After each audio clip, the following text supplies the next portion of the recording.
Welcome. I'm Sebastian Mahfood, and you're listening to WCAT Radio, the on-air wing of En Route Books and Media, bringing you the dulcet sounds of Catholic wisdom. Folks, back to Sunday School. This is your host, Pat Flynn, and I think you're going to really enjoy today's conversation. It focuses on one of the more provocative and controversial arguments for why you should perhaps live a religious life, and that, of course, is Pascal's wager. I have had a lot of people message me, email me, etc., asking why I have never talked about Pascal's wager, since I seem to be so interested in philosophy and natural theology. Why is it that I've never brought up Pascal's wager before? And the short answer is I've just never spent a lot of time on this argument, but I have recently come across somebody who has and who presents it in a really interesting and compelling and contemporary version or formulation, and that man's name is Dr. Michael Rota. He is a professor of philosophy at St. Thomas University and author of the book Taking Pascal's Wager. So I invited him on this university and author of the book Taking Pascal's Wager. So I invited him on this show to share his recent development of this argument. And again, it's very interesting, very provocative. It really gets people thinking and debating. And it has a long history, and it's something that you do often hear of a lot, even if it's not well presented. So I wanted to have Dr. Rota on to give us his version, take us through the way he presents Pascal's wager, and just make the best argument he could for it. And I think you're going to really enjoy this episode. We cover a lot of territory. If you're not familiar with Pascal's wager, then I think you're going to find it all the more interesting, because it's, however you feel about it, one way or the other, you certainly the one thing you certainly can't say is that it's a boring argument. It definitely gets you thinking, and hopefully it gets you acting as well, which I think is a big emphasis on this episode. So I'm going to be quiet now. You know me and my intros sometimes get a little carried away. We're going to sounding introduction, the formal introduction, and then you will hear my conversation with Dr. Michael Rota on whether or not you should take Pascal's wager. Okay, enjoy.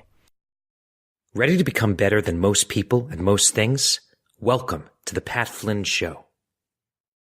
Best-selling author, entrepreneur, fitness expert, and philosopher Pat Flynn teaches you how to learn and become amazing at almost everything through the concept of generalism, acquiring and stacking skills that will help you dominate in business and life. Want to get in shape? Write a book? Be a better precog division officer? Or simply launch a successful business empire? Well, sit back, relax, and listen as Pat and his guests offer digestible and entertaining insights on how to learn the skills, tactics, and strategies you need to pursue your goals and achieve the life you've always wanted. Folks, welcome back to the show. This is your host, Pat Flynn.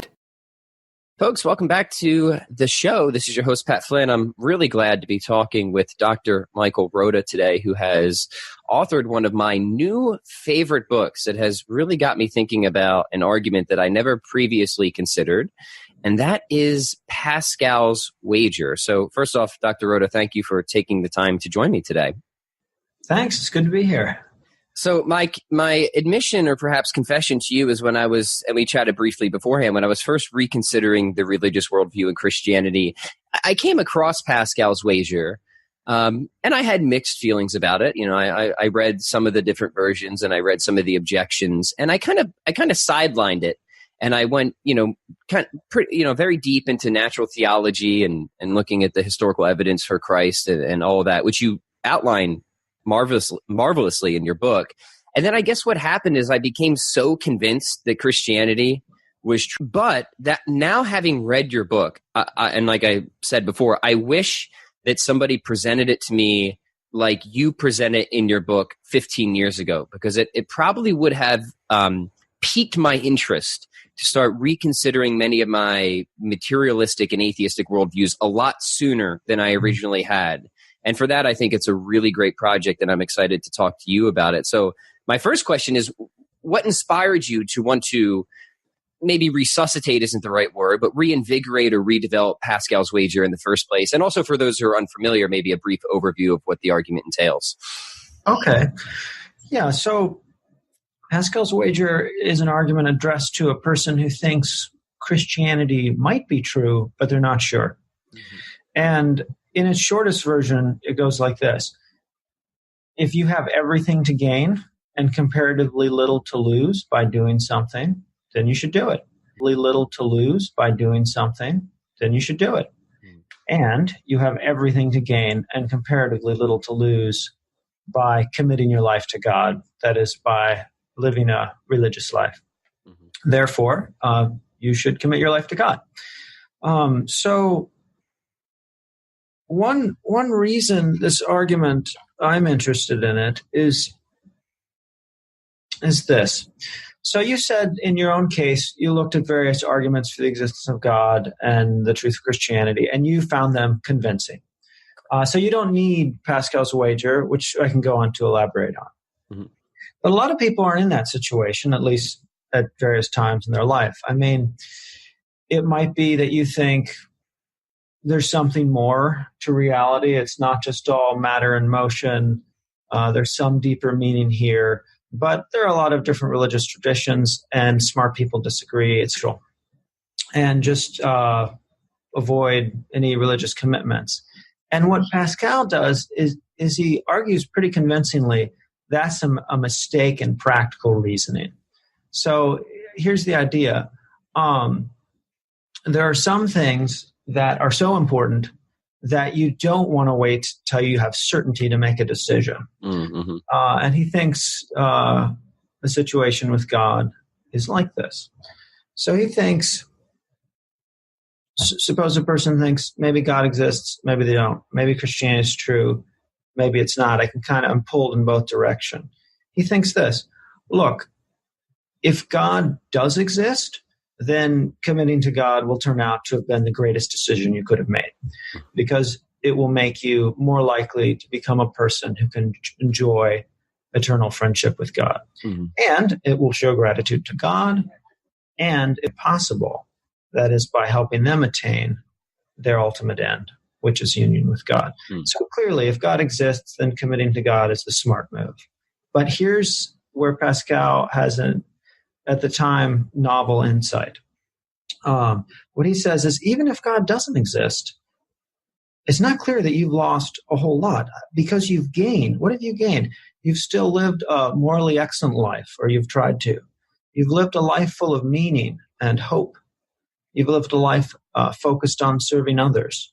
So these are good things, even if it turns out you were wrong. Let me stop there, but I can, if you want, we can talk about contemporary social science and the way it's kind of backed up Pascal on that last point. Yeah, I think that that's important, and that was something that obviously Pascal did not have access to. He didn't have the empirical verification of just that. Obviously, Pascal did not have access to. He didn't have the empirical verification of just how healthy and helpful a religious life is in this world. I mean, put aside the next world, but there's real, tangible, practical benefits to living a deeply religious life that we now can solidly attest to through the sciences. And I think that really helps to buffer the argument and increase the stakes as well. Yeah. So if you wouldn't mind, let's go into that direction a little bit.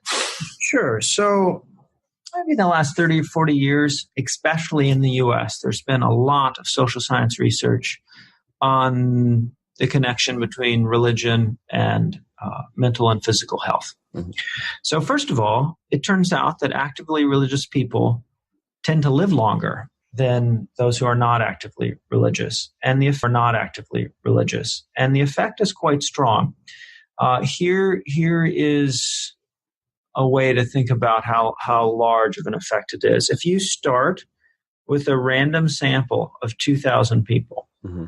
1,000 of whom are actively religious and 1,000 of whom are not. And then you wait over time until half the sample has died, so you only have 1,000 people left. Mm-hmm. The evidence is that about 525 of those people will be from your religious group, and 475 will be from the non-religious group. Mm-hmm. So it's not a small effect. People who are religious live a little bit longer. Even more importantly, it turns out people who are actively religious have more positive emotions and report greater satisfaction with their lives. Mm-hmm. Satisfaction with their lives. Mm-hmm. So let me read you a few quotes there's a political scientist at Harvard named Robert Putnam. He wrote a paper with a sociologist named Chai-Yun Lim. And here's what they say. Scholars who study the connection between religion and subjective well-being appear to agree on a few points. I should say subjective well-being is one's own perceived satisfaction with one's life as a whole. So they go on. First, most studies find a positive association between religious involvement and individuals' well-being. Second, studies find that the association between religion and subjective well-being is substantial. They cite a few papers, one of which estimates that the gross effects of religious involvement account for 2 to 6% of the variation in subjective well-being. Or that may not sound very impressive, but listen as they continue. When compared with other correlates of well-being, that is, other things that might be related to one's well-being, religion is less potent than health and loneliness, but it is just as or more potent than education, marital status, social activity, age, gender, and race. Other studies find that religious involvement has an effect comparable to or stronger than income. So you might think, wow, if I were married, I'd be much happier. If I were more educated, I'd be happier. If I had more social activity, I'd be happier. If I were younger, I'd be happier. Maybe, but actually religious involvement is a stronger variable than any of those. So are we getting too deep into the weeds here? No, I think this is really good information because one of the common objections to Pascal's wager is, if I have to live, a religious life, First, a few more sort of facts. And then I want to say something about the question of why people might not realize. Mm-hmm. So if you're not religious and you're trying to imagine your life as a religious person, there's actually reason to think you're probably going to get it wrong. You're not going to forecast into the future accurately. So let me get to that in a second. But first, the fellows I was quoting from before, Lim and Putnam, they went on, they were just in that last quotation describing other research. They went on and did their own study with recent data. And here's what they found. In an average case, controlling for all other variables, they found 28% of people who attend a service weekly are extremely satisfied with their lives, compared with only 19.6% of those who never attend services. This result is roughly comparable to the difference between someone in good health and another in difference between someone in good health and another in very good health, or the difference between someone with family income of 10,000 and another with 100,000. Wow. Now, as you said, it may not look this way to someone considering their own case. If I'm not a religious person now and I make certain changes in my life, how are my friends going to view that? Am I going to be bored sitting in church? Am I going to be wasting time praying? Is that how it's going to seem to me? So there's research on a topic called affective forecasting. This is the human ability to think forward into the future and sort of guess how happy or unhappy we will be if some state of affairs occurs. It turns out people are pretty bad at it. In particular, people systematically underestimate their ability to political candidate fails. How will you feel? If you lose your job, how will you feel? If your girlfriend or boyfriend leaves you, how will you feel? And then they take a prediction from the person, and then they actually follow up. And it's very consistent that people overestimate the difficulty of these major life events, and they underestimate their own ability to solve problems and to find good things that they may not have been able to imagine before they were in the situation. Yeah, that's really interesting because I can give my N=1 example here is, when I, decided that I was going to become Catholic and started attending church, I did so mostly and purely because of reasons from the head. I just thought it was true. So like, what else was I going to do? But not because I was looking forward to going to church or living a religious life. But now that I've been in it, I can see I was terribly wrong. That rewarding and transformative to me, such that when I was first going, I was like, oh man, I don't really feel like sitting through church, once a week. Now I actively try to get to daily mass because it's just one of the most important and rewarding parts of my life. So I fall right into that category. I was one of those people who just could not see myself being happy or flourishing as a religious person. I was just totally wrong. I was totally wrong. And I know that sometimes in ethics, this is something too, when people write a will, it's problematic because of the reasons that you just said. Like if they have some type of injury or something, then they might not want to live. But but after that, such a thing actually happens, you realize, oh no, they have just as much, or maybe even a little bit more, or maybe a little bit less in terms of quality of life. So yeah, fascinating. So what are we to take away from that? Don't always trust our own instincts in that regard.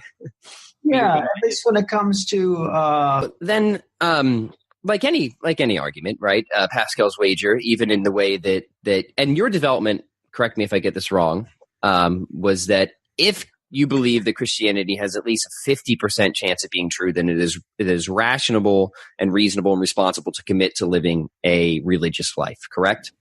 Yes. So let me say something about the different forms of Pascal's wager. Mm-hmm.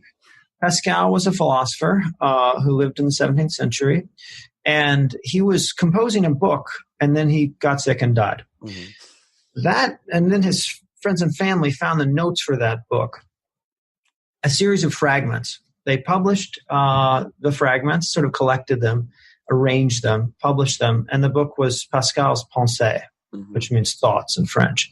It's been a bestseller ever since. One of those fragments is a 4-page little essay, a series of fragments. They published the fragments, sort of collected them, arranged them, published them, and the book was Pascal's Pensées, mm-hmm. which means thoughts in French. It's been a bestseller ever since. One of those fragments is a 4-page little essay mm-hmm. that contains Pascal's wager. In that little 4-page fragment, there are 4 different versions of the argument. Mm-hmm. One of the versions, which is sort of the most ambitious, is the version that says, no matter how unlikely you think Christianity is, you should commit to it if you think there's any non-zero chance it's true. Mm-hmm. Now, that argument has come in for a lot of criticism, and I think rightly. Mm-hmm. People say, for one thing, they say, you need to have more respect for the truth than that. Mm-hmm.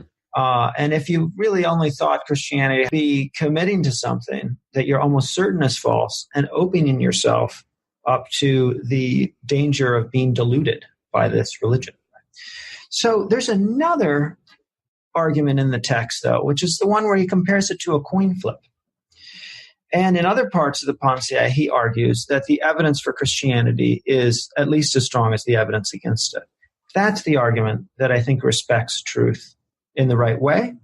And that's all you need, because in fact, I think there are strong arguments for the existence of God and the truth of Christianity. So what Pascal's wager does is it lowers the bar for all those rational arguments for Christianity. Mm. You don't need to be certain that Christianity is true for it to make sense to commit. All you need, I want to argue, is, at least 50%. And if you're there, yeah. Yeah, and the one thing that I would want to emphasize, especially for any people who might be agnostic listeners, is to believe or assume a fake or false belief. All it's saying is that you just make a commitment to seeking a relationship with God. You make a commitment to living a religious life, which you can do so completely authentically as an agnostic. You can say agnostic prayers, God, if you're there, save my soul if I have a soul, and things like, which is something that I actually did as well. So it overcomes that other objection that people will commonly say. It's like, look, I can't just force myself to believe something I'm unsure about, right? Exactly. So the target strategy that's being recommended is not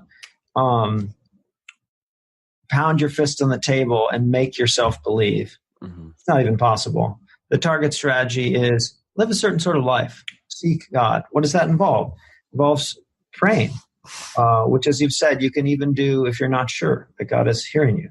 So it involves praying, attending religious services, reading the Bible, associating with religious people, and probably most importantly, living a morally excellent life or striving to. The sort of life that you think, yeah, God, this is how God would want me to live. Yeah, that's great. And that's such an important and powerful point that I think needs emphasizing. So then before we get into the arguments, which I think actually help to deal with this objection, it is probably, if not the most common objection, one of the more persuasive, I think, against a wager. And that is, of course, the problem of a plurality of religions. Well, why Christianity? Why not Hinduism or Islam or Judaism? So how does the wager assess that, or are we somehow missing the point entirely with who the wager applies to? Right. So the argument that we're talking about, I'm presenting it as an argument in favor of commitment to a Christian life. But someone else could say something very similar about Pascal's wager can't tell you which religion to commit to. And the answer is that's absolutely correct. But that's not what it needs to do.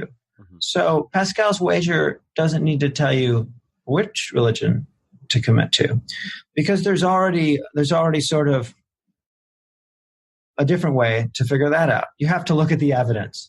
So you have to look at all the available evidence, including your own experiences and sort of publicly available evidence, and ask yourself, which religion do I think is most likely to be true? And then commit to the religion that you think is most likely to be true. When we look at the arguments, I think Christianity is by far has the strongest evidence going for it. So that's why I'm arguing for Christianity. But the wager itself doesn't tell you which religion to take. Yeah, and that's what I really enjoyed about your book, which is going to be one of my first recommendations in terms of apologetic and philosophy titles for philosophy of religion, because you do a very nice tour of the apologetic landscape. So you state out Pascal's wager, but then you present the evidence. So I think, okay, this is a nice segue. Why don't we go into that now? So Dr. Rota, if you don't mind, well, let me just make one quick note that I really appreciated about the arguments you give. And I want to know if this is intentional. This is purely selfish reasons at this point.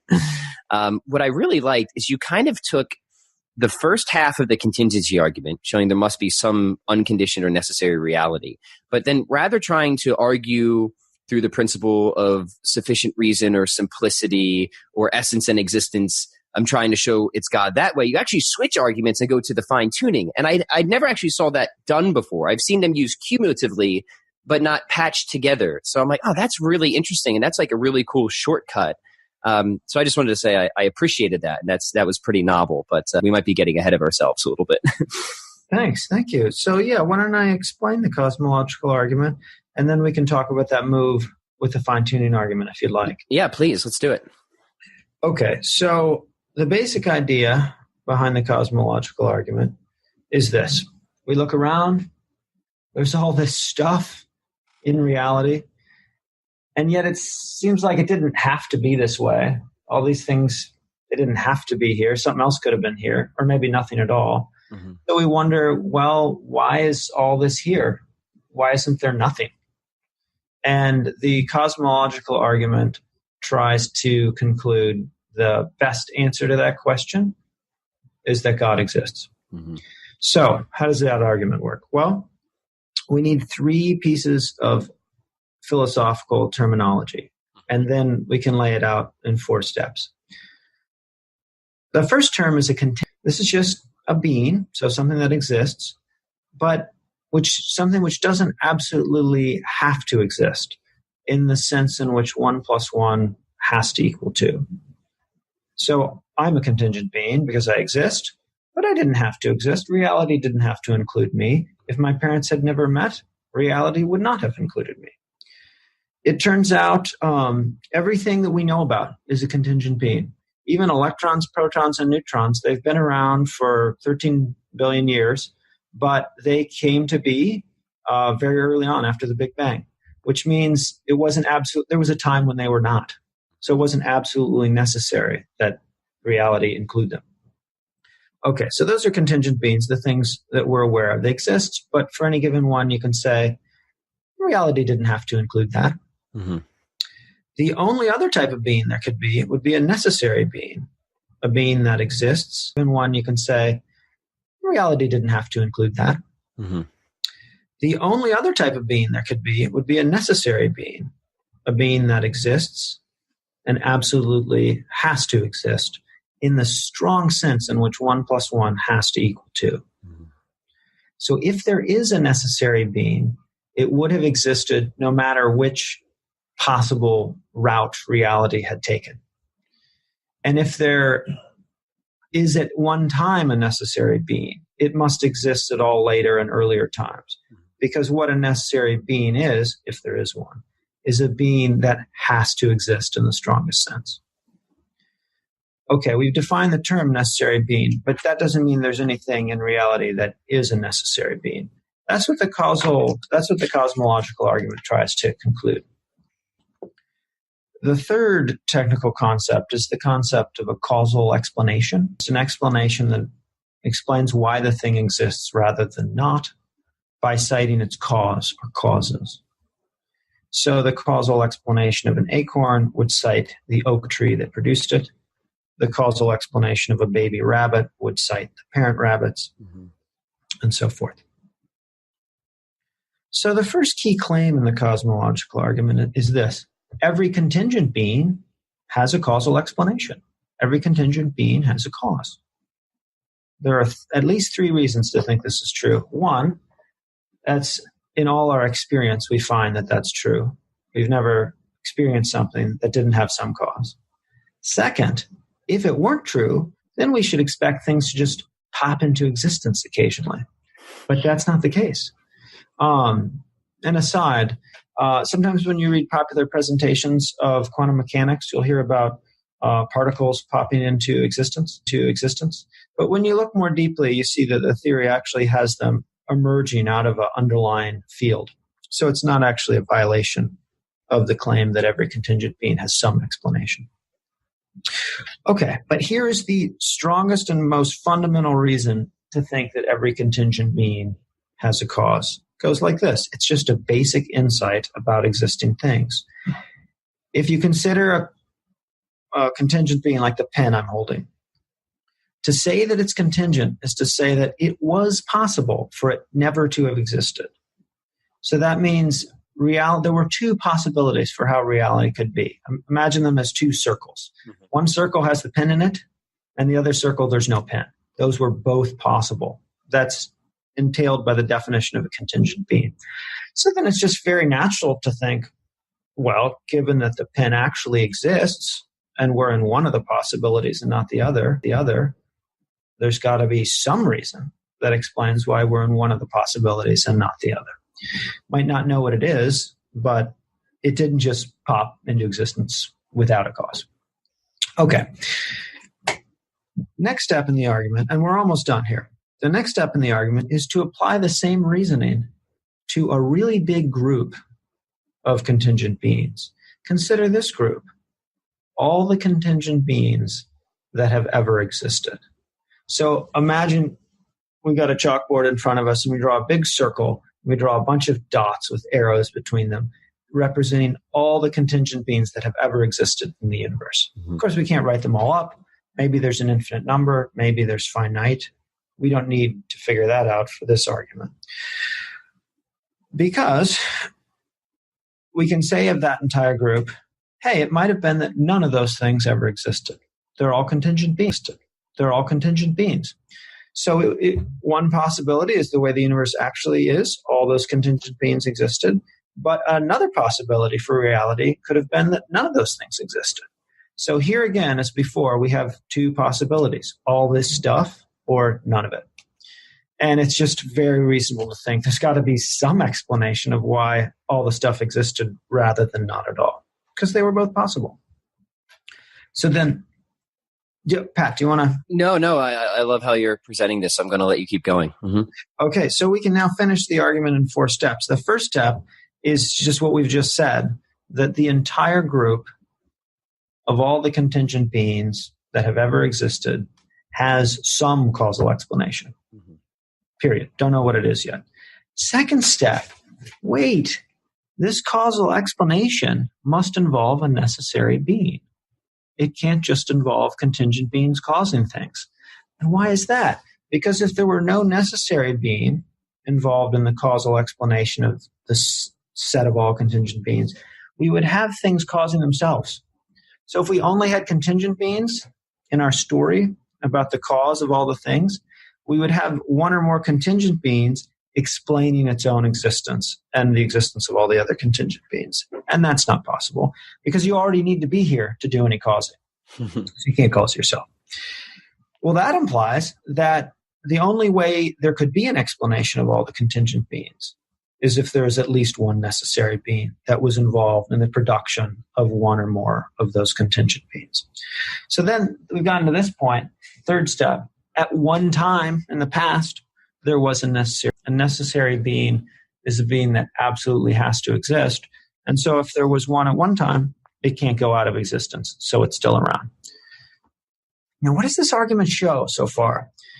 Well, if it's correct, it shows that there's something very different than all the material things that surround us, because they're all contingent and didn't have to be here. So there's something of a very different sort. It's not of a sort that science, physics can tell us about. It's just a different thing. But we've got very good reason to believe that there's at least one of these things. So that's significant. But what the argument doesn't show is that this necessary being is God or is a person. And that's why we might want to talk about the fine-tuning argument. Yeah, so I really like your presentation there. Very, very well rehearsed. It's almost like you've written a book on that. But again, this was, by the way, this was like the argument when I was first, really seriously considering the God question. It was the contingency argument in various forms of it that ultimately got me. This is definitely correct, and I don't think that it can be coherently escaped in the sense that if you think that all of reality is just a collection of causes without a cause, that seems to me like you're just saying that all of reality is nothing, right? But all reality is something. So the buck has to stop somewhere. There has to be some bottom floor of reality, some non-contingent necessary ground to explain why anything else exists at all. Now, what you've rightly said is once we establish that, it doesn't necessarily show that it's God, because somebody might say, well, why can't that be matter or fundamental particles or information fields or something like that? And then traditionally what people will do is they'll try and take the argument to a second stage, again, through arguments of simplicity or essence or existence. There's different routes that people can take, which I think is a good thing because it shows the strength of the argument that you can get to the conclusion many different ways. But you take a very much different route. You almost switch arguments entirely. I'm like, well, that's really clever because it simplifies a lot of stuff and makes it a lot more accessible. So did you do that intentionally? I'm just curious what your thought process was behind it. Yes. So it was intentional. In the philosophical literature on this question, there are a number of approaches, and there's a name for the problem. So people say the cosmological argument has two stages, the existence stage and the ID or identification stage. Mm-hmm. So the existence stage is the part we just talked about, an argument for the existence of a necessary being. But then how are you going to ID that being? Like, what is it? What kind of thing is it? And many of the approaches are very abstract. And so even if they're good arguments, I think some of them are, a person who is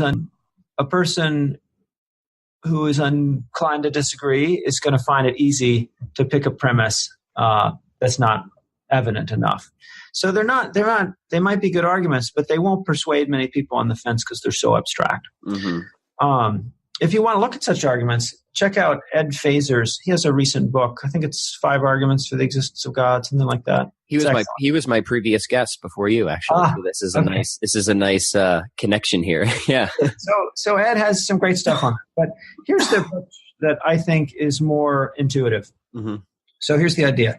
If what we've argued is correct, there's at least one necessary being that is a cause of the universe and anything that existed before the universe. But here's the thing.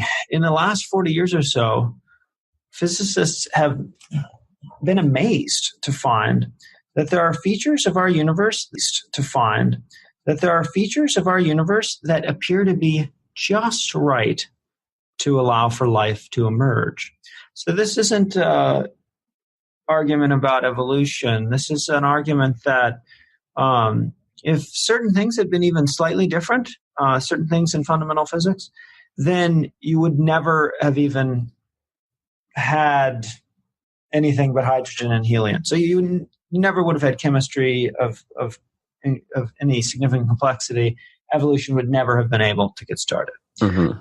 So here's the short version of the strongest case of fine-tuning. So the universe appears to be fine-tuned for life. The strongest case has to do with something called the cosmological constant, which it's a physical parameter. You have to go out and measure it. It governs the expansion of space after the Big Bang. It can be measured, so it's a number in a certain set of units. If that number is too small, what you have is a big crunch very soon after the Big Bang. So at the Big Bang, you get, for an unknown reason, all this matter and the expansion of space itself. So it's not just that little bits of matter are like flying away from each other through space. A contemporary understanding is actually that space itself, the space between the bits of matter, is expanding. It's like this. Imagine you have a balloon and you blow it up so it's the size of a basketball, and you put with a marker 2 dots on different parts of the surface. They're a certain distance apart. Now you blow up the balloon a bit more, quite a bit more. The dots get further apart, not because the ink marks have moved across the surface of the balloon, but because the balloon space is apparently like that. That's the absolute consensus of physicists today. And there's this constant, the cosmological constant, which governs how much space expands. If the constant is too small, gravity pulls all the matter back together very soon after the Big Bang, so you have a big crunch. And you don't have time for any sort of life to get started. On the other hand, if the constant is too big, the matter, space expands so much that the matter all flies apart from itself and isn't able to coalesce into stars, which happens because of gravity pulling matter together. But if space expands too much, you don't get that. So you have no stars. Turns out all the elements higher than the first 3 they only appear when synthesized in the core of a star.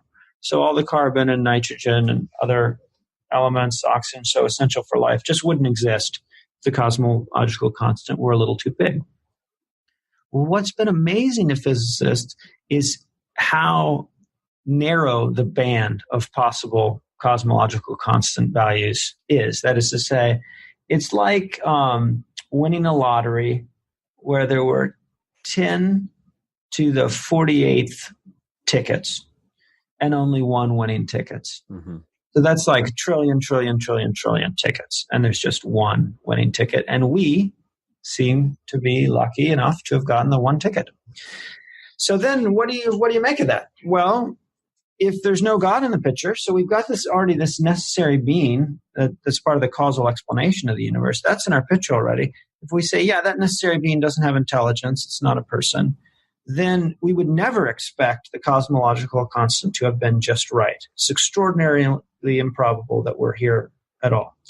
On the other hand, if the necessary being were an intelligent being, were like the God of traditional theism, then it would not be at all surprising if God had picked the right cosmon. The argument goes like this: if the necessary being we've been talking about is an intelligent being, or is God, then the fine-tuning of the universe is not at all surprising or improbable.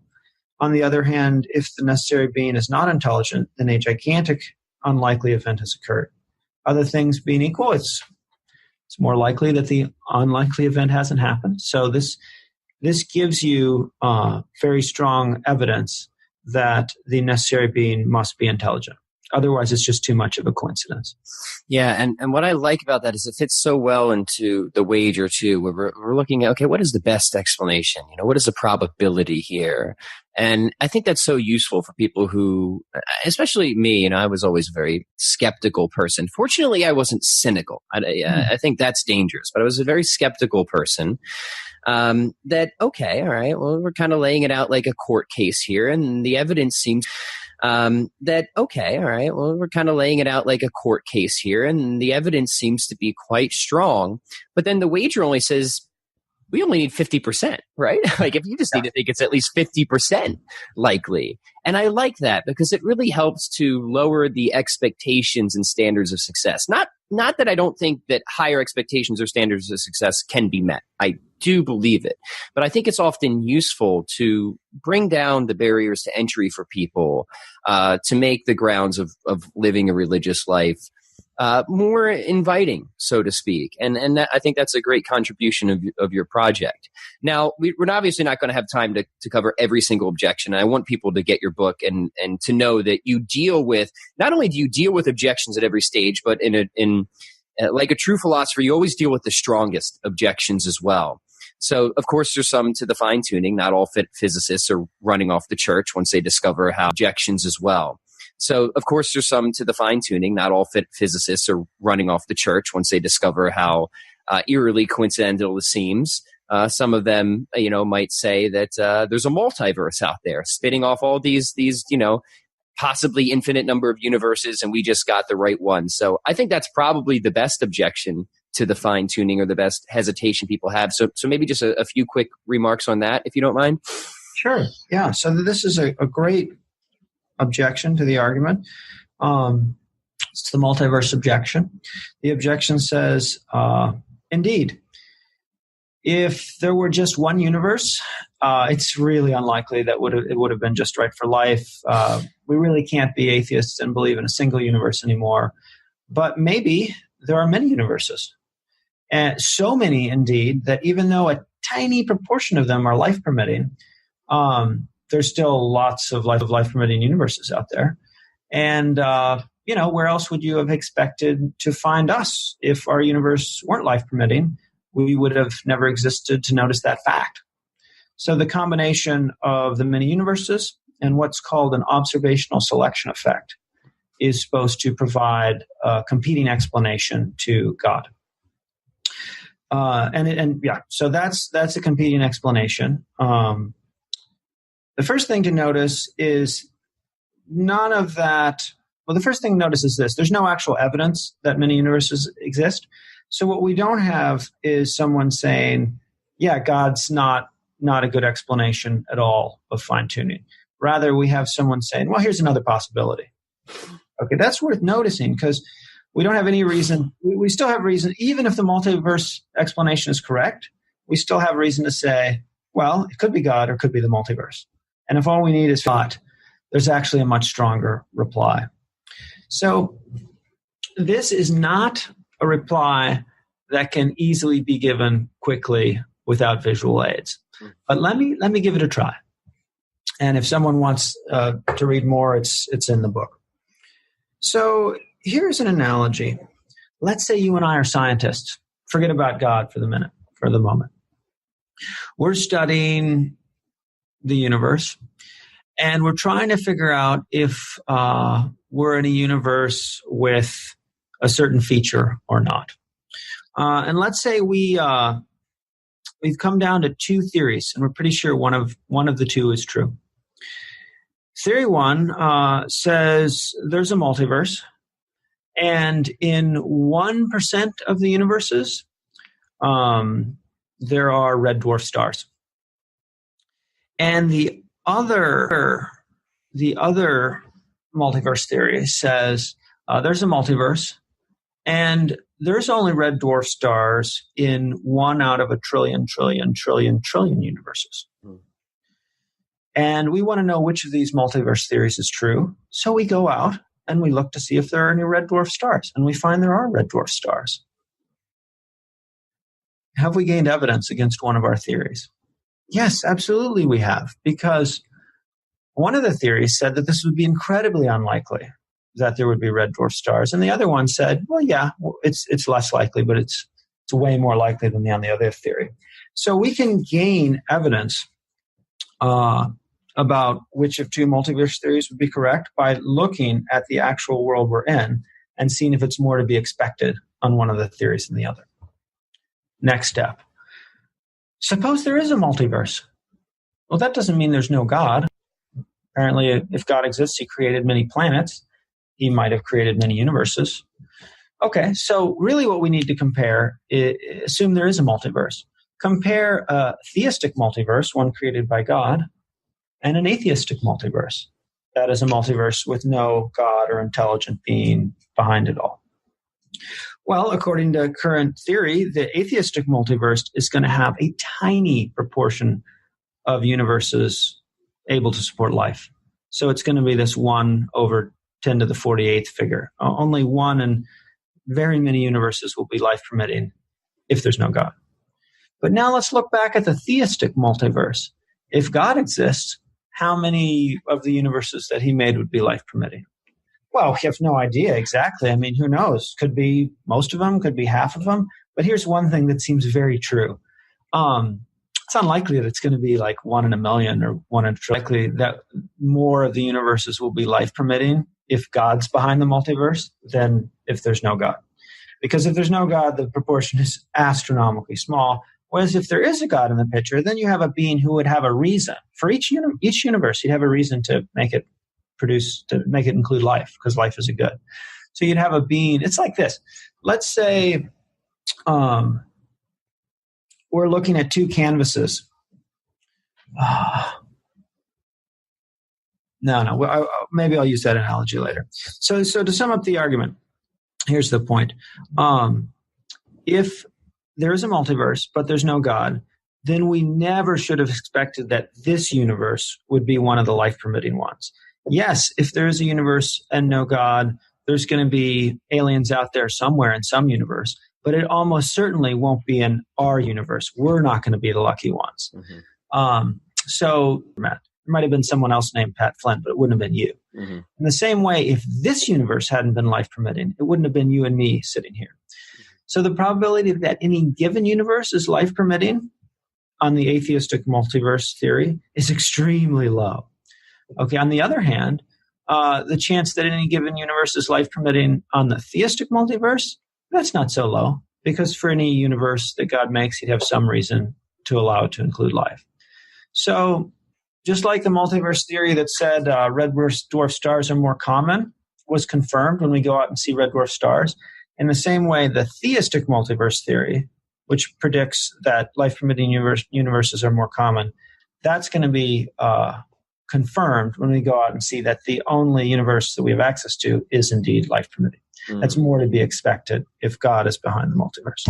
Yeah, that's really good. I like that, and it reminds me similar. That's really good. I like that, and it reminds me similar. I don't know if I read this. I don't think this was in your book, but maybe you'll remember the philosopher who first presented it. Is that you're in front of a firing squad of 100 people, right? And the guns go off.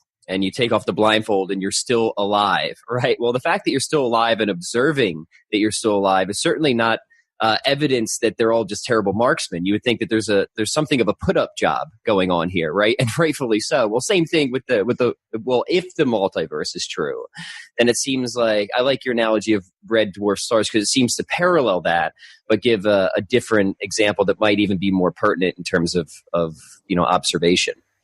Yeah, let me say something about that analogy, which comes from John Leslie, and then Richard Swinburne talks about it. Mm-hmm. So here's the way to transform that analogy to the multiverse case.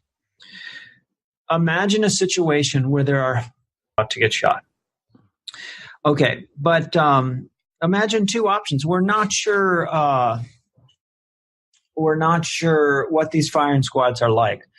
Option A says the firing squads are all actually composed of friends of the people who are about to be shot, and they're going to intentionally miss. So nobody's going to die, or very, very few people are going to die. The other option is no, these are actually normal firing squads, and they're quite accurate, and almost everybody's going to die. Okay. Now you're in before one of the firing squad. You can't see the other firing squads though, and you're never going to find out what happens with them. So you only have your case to judge from. And the bullets are fired, and lo and behold, you survive. You don't get hit. What should you conclude? Are you in the situation where there were many firing squads all aiming to hit, or in the situation where there were many? So you only have your case to judge from. And the bullets are fired, and lo and behold, you survive. You don't get hit. What should you conclude? Are you in the situation where there were many firing squads all aiming to hit, or in the situation where there were many firing squads but with friendly marksmen?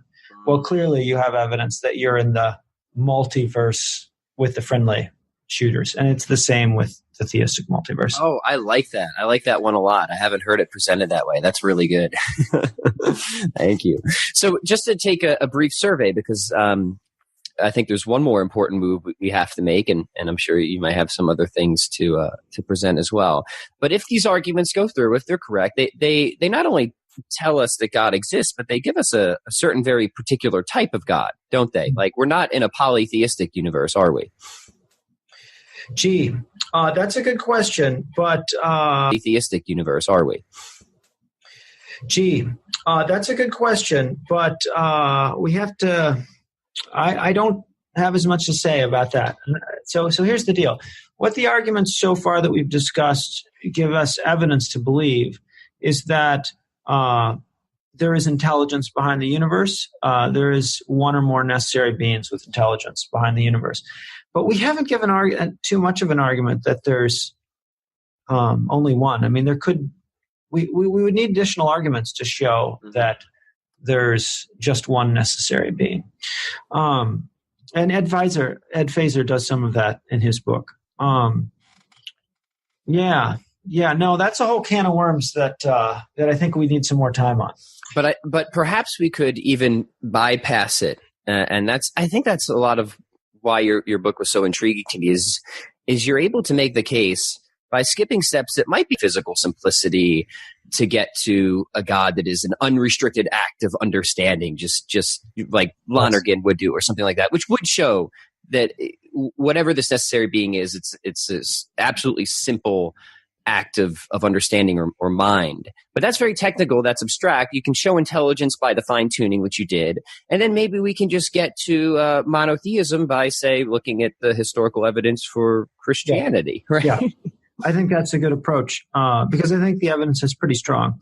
And furthermore, that makes sense practically because for most people, at least in the U.S., I think the live options are going to be monotheism of some sort or metaphysical naturalism. It's just matter and space, and when we die, it all goes black. So it makes sense to focus on those two options. Mm-hmm. So if you wouldn't mind, because we are sense to focus on those two options. Mm-hmm. So if you wouldn't mind, because we are, the wager is for Christianity. So how do we make that step, right? Okay, it seems like there's something intelligent behind all of reality, but how do we know it's the Christian God, right? Yeah. Mm-hmm. Here are two thoughts. The first is very brief. When I look at the moral teaching of Jesus, it has a divine ring to it. So it seems to me like the sort of thing that God would teach us. So I guess I would put it this way. The moral beauty of Christian doctrine is a clue in its favor. There might be other religions which don't satisfy that test as well. Okay. Second, there's a decent argument regarding the historicity. We only have a short time left. Let me give you a super simple version of the argument and then say how recent scholarship has made it stronger. Mm-hmm. So the super simple version of the argument says this. Hey, these early Christians, they said that Jesus rose from the dead. And, they said they'd interacted with him and at length. Either they were just lying for some ulterior motive, or they were deceived. Maybe they were subject to hallucinations or illusions of some sort. Or maybe they were telling the truth. But it's very unlikely that they were lying, because the incentives don't line up. The early Christians would have known that Jesus was crucified, and they would have known that much the same treatment would be in store for them if they proclaimed the anger of human beings and the anger of God, right? If they were theists but not Christians. So that wouldn't make any sense to just make it up. Well, maybe they were deluded. Yeah, but wait a second. These were normal, sane people, and normal, sane people, a group of them, for them to all have precisely the same hallucination, I mean, that just seems incredibly unlikely. Third explanation, then, maybe this actually happened, starts to look pretty good, especially if you already have reason to think that the existence of God is likely, or at least not unlikely. Because if you've got God, the big objection to the argument I've just given is really from someone who thinks, yeah, but we know there's no God, so that couldn't happen. Well, if you've got reason to believe in God, or even to think that God probably exists, then of course God could raise someone from the dead. Mm-hmm. If God were going to raise someone from the dead, I can see why it might be Jesus. If Jesus really is the Son of God, yeah, that's the person he'd want to raise from the dead as a sign that the teaching is true. So that's the sort of a simple argument. What makes the argument stronger by more recent scholarship is the minimal facts approach. So here the idea is, let's try to construct that argument, but by relying only on historical facts that almost all historians and biblical scholars agree to, whether atheist, agnostic, or theist. So those minimal facts are three. Let's say Jesus, there was a person, Jesus, who was crucified by the Romans, and he died.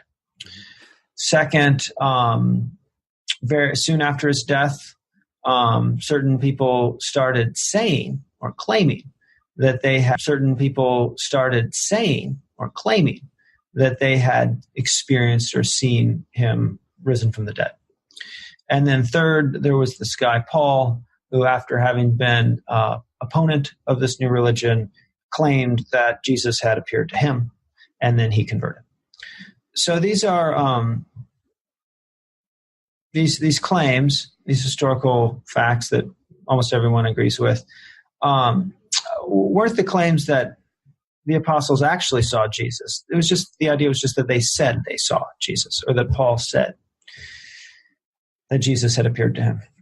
And then people like Michael Licona who's a theologian, and Gary Habermas, a philosopher, and William Lane Craig and N.T. Wright have put together arguments to say, well, if we just work with those facts, the best explanation is still going to be that Jesus actually did rise from the dead. Mm-hmm. If we look at the incentives and the likelihood of hallucinations. Mm. And that's something that rings really true again in my experience is, before I came to believe in God, I just didn't even consider the Jesus question, because I figured whatever it is, I'm sure there's some naturalistic explanation. So I didn't even get my hands dirty with the historical evidence, because I just didn't even think it was worth considering. But then once I became convinced that there is a God, and it's a certain particular type of God that seems suspiciously congruent with the type of God claimed by Christians, then I did look at it, and it's like, okay, what's the probability that something like this would happen if there was no God, versus what's the probability that something like this would happen if there was? And that got me. That was something, and I know Swinburne gives that type of argument, and it's just my perspective, however, completely hinged on that background or prior evidence of belief in God. So I'm glad you brought that up, because that was it for me. And then that the evidence is strong enough, it's there, that you can absolutely reasonably accept the resurrection if you have that prior background evidence as well. And in my opinion, there's no other religion that's in a similar situation. So there are miracle claims in many religions, but what makes the resurrection important is that you've got actual people. But what makes the resurrection important is that you've got actual people willing to die rather than give up their claim that this happened. And people who would be in a position to know if it happened or not. So this is something unique about Christianity. So then let's tie it all together here, and then I want to make sure people can know where and how to get your book and keep up with you. So, we're kind of, we've given the brief tour here of the arguments. What is a person to do now? Are they supposed to go back to premise one and think, okay, do I think that sounds like there's at least a 50% chance of it being true? So, imagine you're talking to me. I'm kind of the skeptic, and I was on the fence. What's the next step for me? I'm open-minded. Maybe I haven't heard these arguments before. It sounds like there's some plausibility there. What should I be doing? Okay. So, well, here's what Pascal would say, and I think he's right. He would say, you've got to jump in and try living a religious life. Because if you don't, no matter what we do in human life, we are going to be subject to non-rational influences on our thinking. If nobody I hang around with is religious, and I don't read any religious things, and I don't pray, it's going to, just for entirely non-rational reasons, it's going to be very, very easy for me to never consider the question of God and to continue being non-religious. So no matter what you do,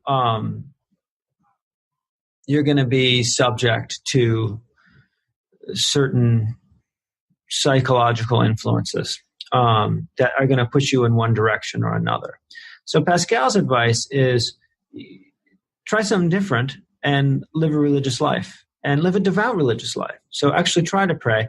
Find a religious community to participate in that you resonate with.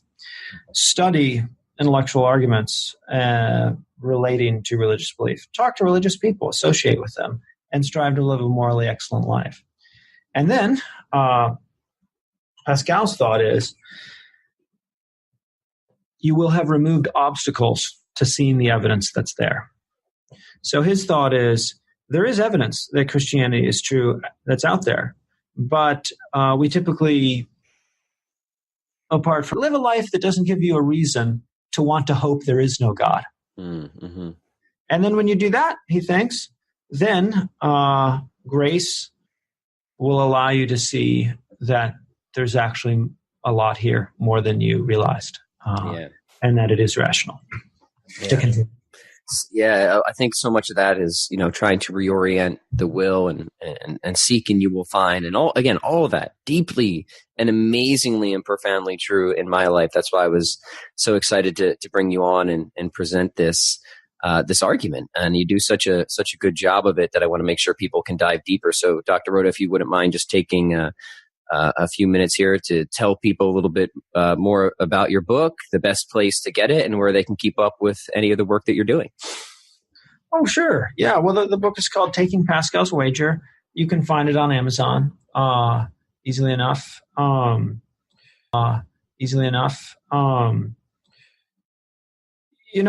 than following more of my work, I'd want to suggest some other excellent philosophy of religion that's out there. So perhaps the largest single argument against the existence of God is called the argument from evil. If God existed, then there wouldn't be this much suffering. He'd stop it. But there is this much suffering, so God must not exist. Mm-hmm. And there are some excellent things written on that, which is a serious argument. I mean, it's a good argument. It's a good question why God would allow evil. But there's some good answers, too. So I would recommend Eleanor Stump's book, Wandering in Darkness, which is a huge tome. And if you get that book, skip straight to the chapter on Abraham and read the chapter on Job. Read the chapter on Job and the chapter on Abraham. She has 4 chapters on biblical narratives. That's the place to start that book. Also, the other book I recommend, if you want that's technical philosophy. If you want something less technical, C.S. Lewis's The Problem of Pain is excellent. Yes. Mm-hmm. So I would encourage people to check out those resources. And then if you're interested in the fine-tuning argument, Google Luke Barnes, Barnes, Dr. Barnes is a physicist in Australia who does research on galaxy formation and star formation. He is a bona fide physicist. He also has an interest in the fine-tuning argument. And there are some great talks he's given on the internet, and he's also written a book on the topic, which I highly recommend. Well, that's wonderful. Thank you. I'll be sure to link all of those in the show notes as well as your book as well. So, Dr. Rota, thanks again. This has been a very enriching conversation for me. I loved your book, and I hope everybody gets a chance to pick it up, and I hope we get to talk again soon. Thanks, Pat.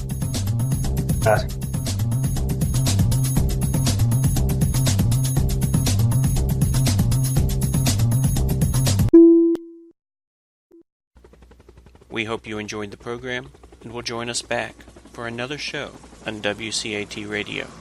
This is Sebastian Mahfood. Good day.